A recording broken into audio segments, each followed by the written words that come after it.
राधे।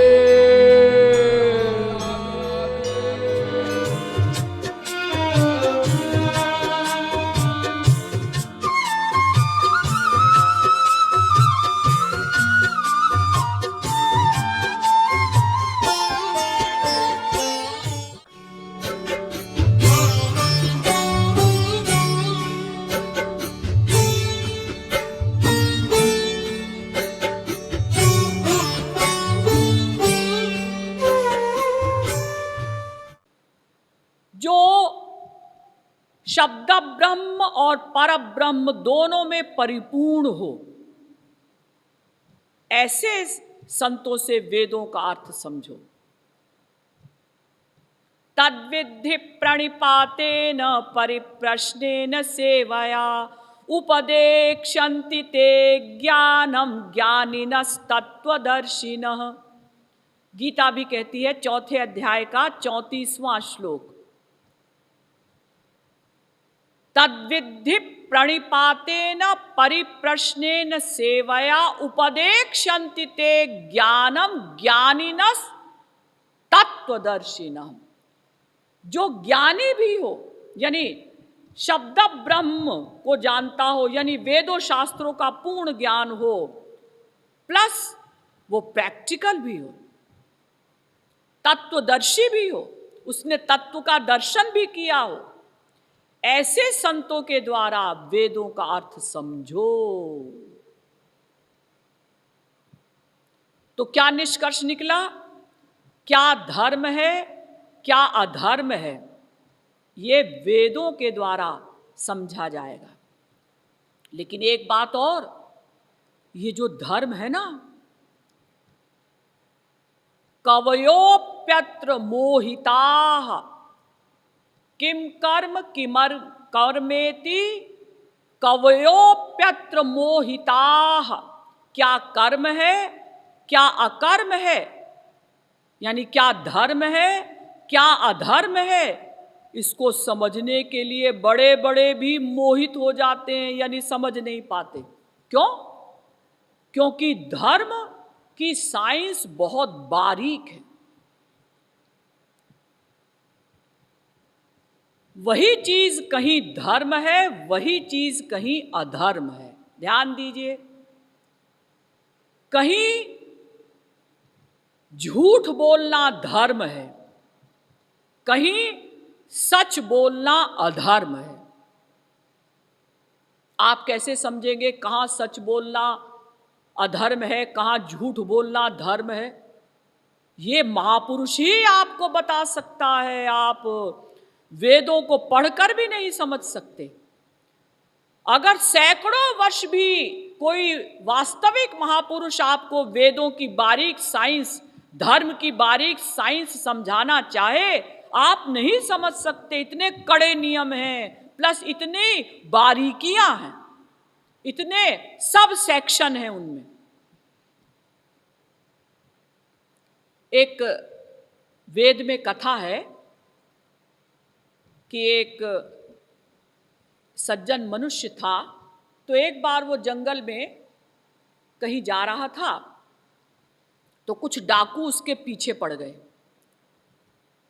तो वो सज्जन व्यक्ति दौड़ता दौड़ता एक ऋषि की कुटिया में पहुंचा, एक साधु की कुटिया में, और उस साधु से कहा कि महाराज, मेरे पीछे कुछ डाकू आ रहे हैं, वो मुझे मार डालेंगे, तो मुझे कोई छुपने का स्थान बता दीजिए।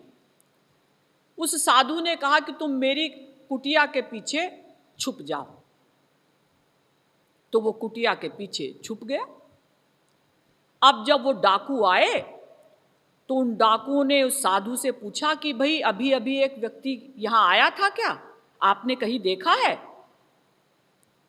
तो साधु ने सोचा क्या करूं, सच बोलना चाहिए, सच बोलना ही तो धर्म होता है।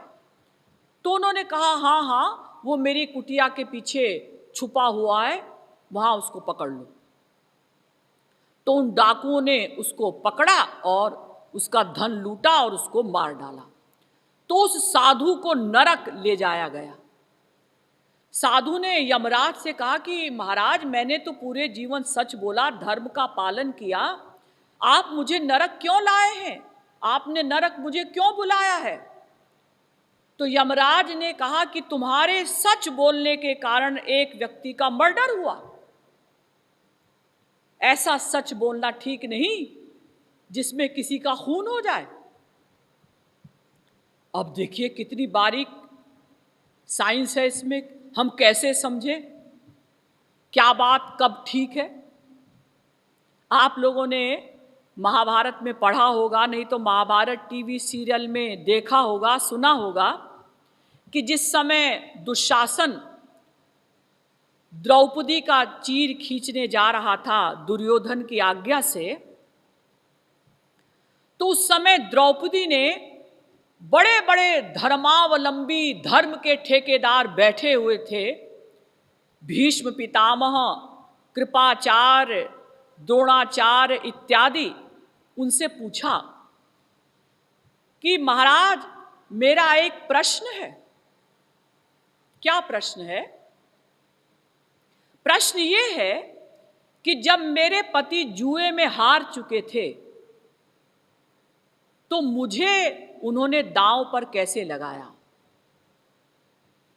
फिर मैं कैसे हारी गई? कायदे से तो एक व्यक्ति जब जुए में हार गया है और वो दास बन गया है तो वो दोबारा जुआ नहीं खेल सकता, क्योंकि राजा राजा के साथ ही जुआ खेलता है। तो जब मेरे पांचों पति पहले स्वयं जुए में हार गए थे और दुर्योधन के दास बन गए थे, तो उन्होंने दोबारा जुआ कैसे खेला? मुझे दांव पर क्यों लगाया गया और फिर मैं कैसे हारी हुई मानी गई? ये मेरा प्रश्न है। सारे धार्मिक नेताओं ने गर्दन नीची कर ली और कहा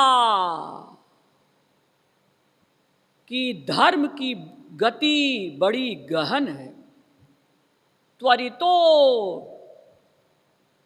धर्मणा गति ही, धर्म की गति बड़ी टेढ़ी है, बड़ी गहन है।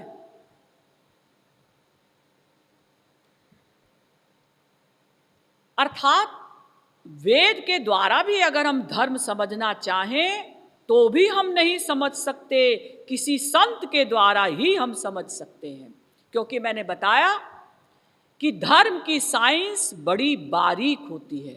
तो अब हम वेद के द्वारा धर्म को समझेंगे, यानी एक संत के द्वारा समझेंगे। हमारे महाराज जी मूल जगत गुरु हैं, पांचवें मूल जगत गुरु। उनके समान और कौन विद्वान वर्तमान समय में हो सकता है? तो उन्होंने ही जो बताया है वेद के द्वारा कि भाई धर्म किसे कहते हैं, अधर्म किसे कहते हैं, तो अब समझिए। देखिए, धर्म दो प्रकार का होता है। एक होता है शारीरिक धर्म, दूसरा होता है आध्यात्मिक धर्म। अब शारीरिक धर्म में भी कई सेक्शन हैं। शारीरिक धर्म किसे कहते हैं? जो अपने को शरीर मानते हैं। अब इसमें कई सेक्शन कैसे हैं? कुछ लोग अपने को केवल शरीर मानते हैं, कुछ लोग अपने को शरीर प्लस मन मानते हैं, कुछ लोग अपने को शरीर प्लस मन प्लस बुद्धि प्लस आत्मा मानते हैं। ये सब आ गए शारीरिक धर्म के अंतर्गत। तो जो लोग अपने को शरीर मानते हैं, हम शरीर हैं, हम ब्राह्मण हैं, हम क्षत्रिय हैं, हम वैश्य हैं, हम शूद्र हैं, हम ब्रह्मचारी हैं, हम गृहस्थी हैं, हम वानप्रस्थी हैं, हम सन्यासी हैं,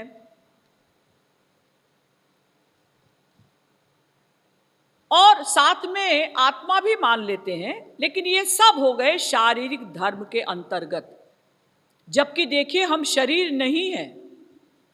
एक नास्तिक व्यक्ति भी इस बात को मानता है, जब किसी की मृत्यु होती है, अरे भाई वो रमेश कहाँ है?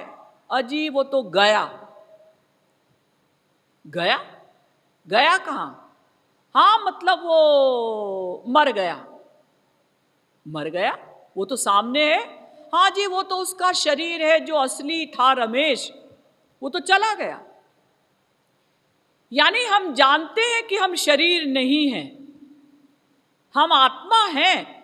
आत्मा कोई अलग चीज है, शरीर कोई अलग चीज है, जानते हैं लेकिन उसको मानते नहीं।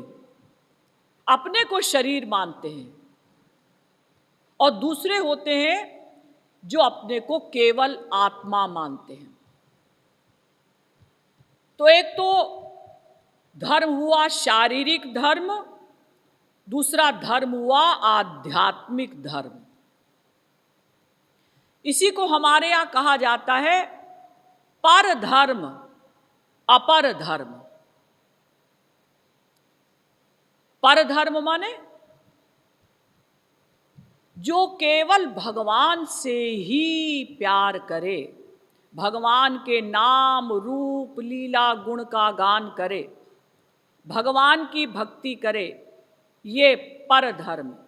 और दूसरा है अपर धर्म, जिसमें हम केवल वर्णाश्रम धर्म का पालन करते हैं।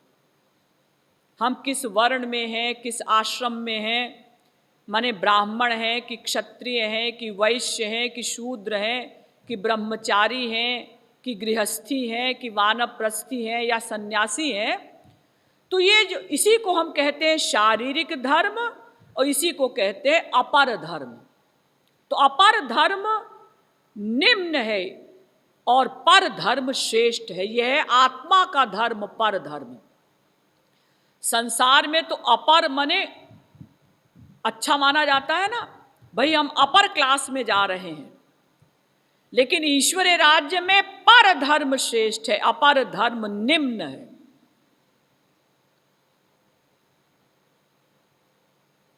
तो पर धर्म हुआ सवै पुंसाम परो धर्मो यतो भक्तिरधोक्षजे। भागवत के पहले स्कंद के दूसरे अध्याय का 6वां श्लोक, जिसमें हम भगवान की अहैतुकी भक्ति करते हैं, निरंतर भक्ति करते हैं। अहैतुक्य प्रतिहता ययात्मा संप्रसीदति, ये हो गया पर धर्म, यानी भगवान से प्रेम करना, ये आत्मा का धर्म। और दूसरा मैंने बताया अपर धर्म, यानी वर्णाश्रम धर्म का पालन करना। इसी को हम ऐसा भी कहते हैं स्वाभाविक धर्म, आगंतुक धर्म।